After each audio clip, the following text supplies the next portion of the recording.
రౌడీలు గంజాయి బ్యాచ్ కి అసెంబ్లీ వేదికగా వార్నింగ్ ఇచ్చారు సీఎం చంద్రబాబు. ఇకపై ఉపేక్షించేది లేదన్నారు ఆయన. వైసీపీ ప్రభుత్వంలో లా అండ్ ఆర్డర్ పాటించిన విధానాన్ని తప్పుపట్టారు. రాజకీయాల్లో కక్షలకు తావులేదన్నారు సీఎం చంద్రబాబు. నా జీవితంలో ఒకటే చెప్తాను దశ, ఎప్పుడు హత్యా రాజకీయాలు మరక అంటకుండా 45 సంవత్సరాల రాజకీయాలు చేశాను. ఎవరైనా హత్యా రాజకీయాలు చేసిన ప్రజాక్షేత్రంలో పోరాడి అలాంటి వ్యక్తుల్ని శాశ్వతంగా రాజకీయాలు లేకుండా చేశాను తప్ప లా అండ్ ఆర్డర్ సమస్యలు క్రియేట్ చేసే వాళ్ళపైన మాత్రం ఈ ప్రభుత్వం సింహ స్వప్నంగా ఉంటుందని మరొకసారి హెచ్చరిస్తున్నాను. ఈ రాష్ట్రంలో రౌడీ అనేవాడు ఉండడానికి వీలు లేదు. ఈ రాష్ట్రం మీకు సహకరించదు. అలాంటి వాడు ఉంటే ఈ రాష్ట్రాల నుంచి పారిపోవడం బెటర్ అని చెప్పి కూడా హెచ్చరించా.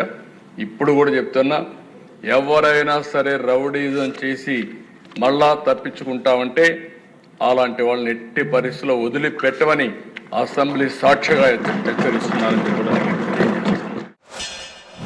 రాజకీయ ముసుగులో నేరాలు ఘోరాలు చేసి ఎదురుదాడి చేసి తప్పించుకుంటామంటే ఈ ప్రభుత్వంలో సాగనివ్వనని మరొక్కసారి చాలా స్పష్టంగా హెచ్చరిస్తున్నాం. ఇంత మునుపు మనం చూసాము దిశ యాప్ అన్నారు, దిక్కుమాలిన యాప్గా తయారైంది. ఈరోజు నో క్వశ్చన్, ఏదైతే నేను చెప్పానో ఇది 100% ఏదైతే శక్తి యాప్.